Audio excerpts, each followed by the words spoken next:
Hello বন্ধুরা, আসসালামু আলাইকুম। আজকে একটা নতুন ব্লগ নিয়ে চলে এসেছি। আজকে এখানে রান্না করতেছি ভাত অলরেডি হয়ে গেছে, আর একটু বাকি। আর এখানে বসাইছি চুলের ডাল, মুসুরির ডাল। তো ভাত আর ডাল রান্না করার শেষে আমি রান্না করব এখানে যে মাছ, পাবদা মাছ আমি ধুয়ে পরিষ্কার করে লবণ দিয়ে রেখে দিছি। আবার রান্নার সময় একটু পরিষ্কার করে ধুবো। তো এখানে পাবদা মাছ রাখছি। তা আমি আরও কিছু রান্না করবো, লাল শাক রান্না করব। তা আপনারা দেখতে থাকুন।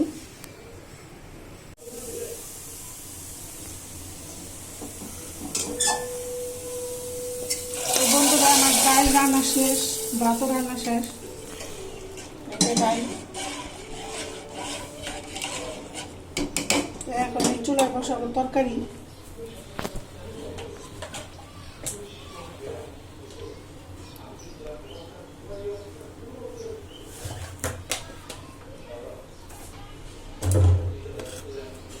এখানে আমি এই যে পেঁয়াজ কেটে নিছি। প্রথমে দিলাম মরিচ, পেঁয়াজ,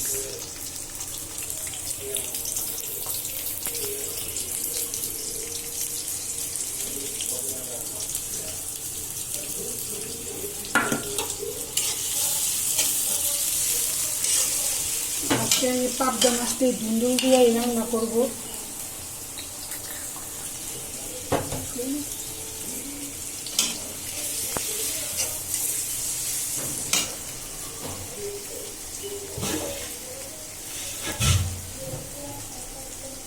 আপনাদের তো দেখাইছি পাবদা মাছ ভেজে।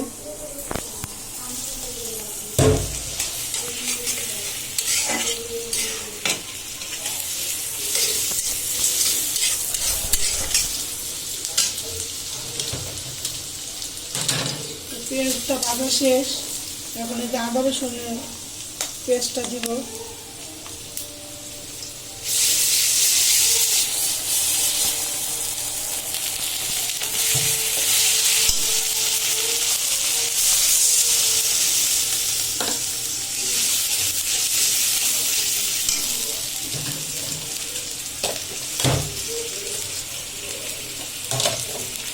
হলুদের গুঁড়া,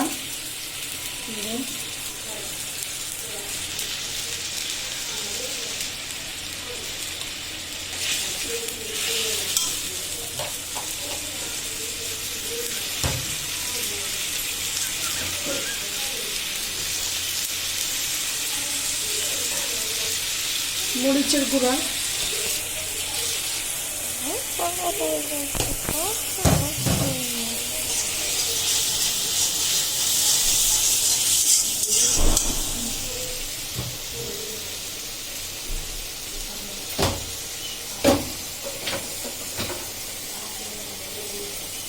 এখানে যে টমেটো কাঁচা রাখছি, ধনে পাতা,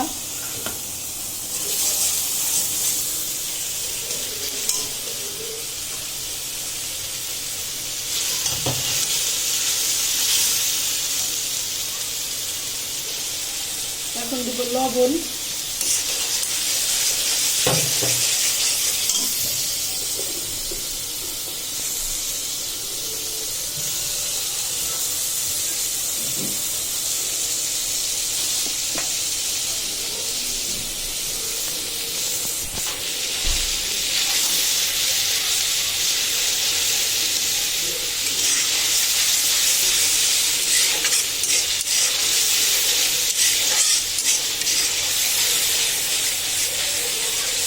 মশলা কষানো শেষ।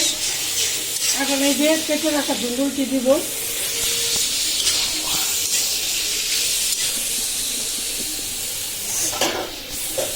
আর টমেটো একসাথে দিয়ে দিব।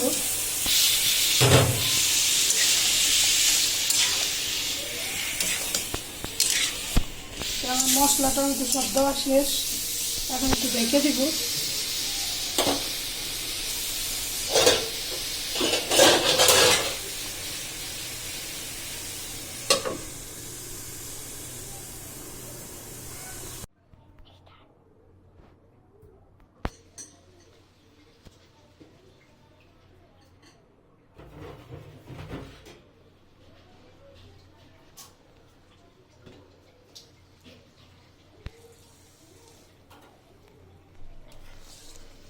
এক ফোঁটা পানি দিইনি, দুন্দুলি থেকে পানি সব বেড়ে গেছে।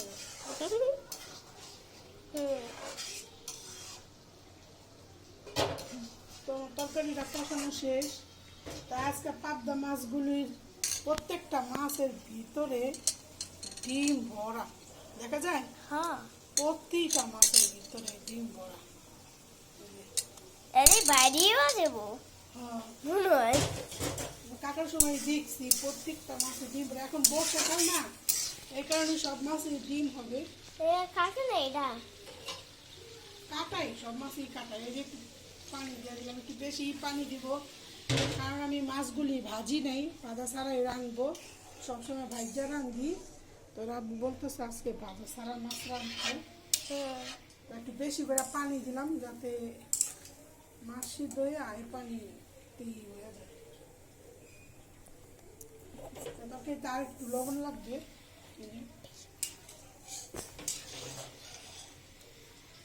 আমি মাছগুলি লবণ দিয়ে রেখে দিয়েছিলাম, ধুয়ে এখন আবার ধুইছি, সাদা চকচক হয়ে গেছে মাছটি। আর পাবদা মাছ এমনিও খেতে ভালো লাগে, আবার ভাজা খেতেও ভালো লাগে। তো এখন আমি মাছগুলি দিয়ে দিব। বিসমিল্লাহ।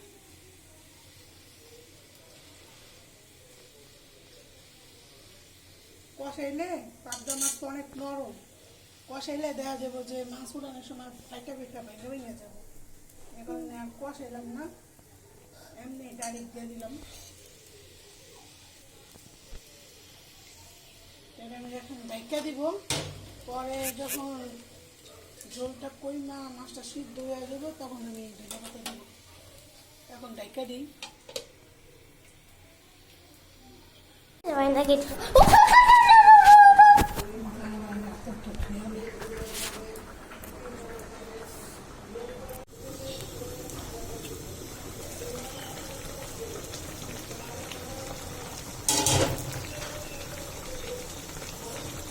আমার মাছের তরকারিটা হয়ে গেছে, এই যে অনেকটা জল শুকায় গেছে। এখন ধনে পাতা দিব।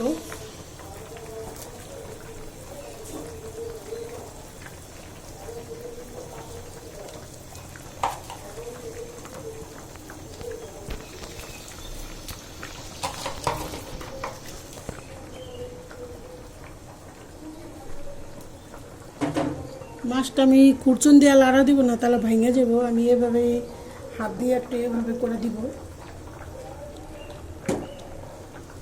তো এখন মাছটা নামায় ফেলবো।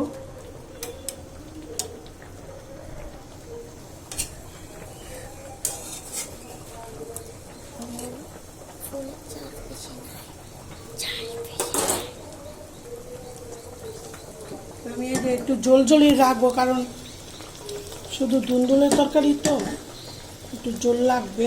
যে এখানে রাখলাম, তরকারিটা রান্না শেষ।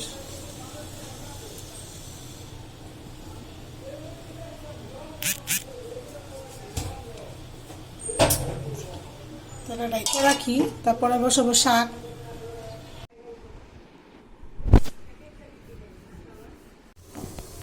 যাও।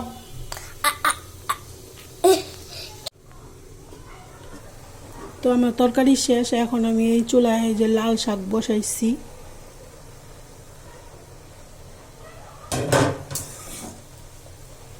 শাকে কাঁচামরিচ আর লবণ দিয়ে দিছি।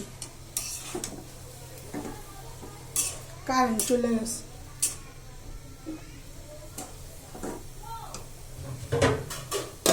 শাকটা সিদ্ধ হোক।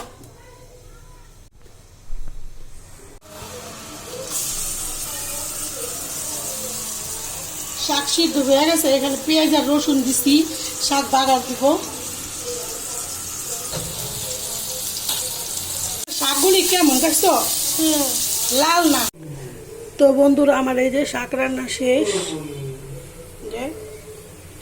তো সবাই সুস্থ থাকবেন, ভালো থাকবেন, খোদা হাফেজ। আর আমার চ্যানেলটাকে সাবস্ক্রাইব করে দিবেন, লাইক কমেন্ট করবেন।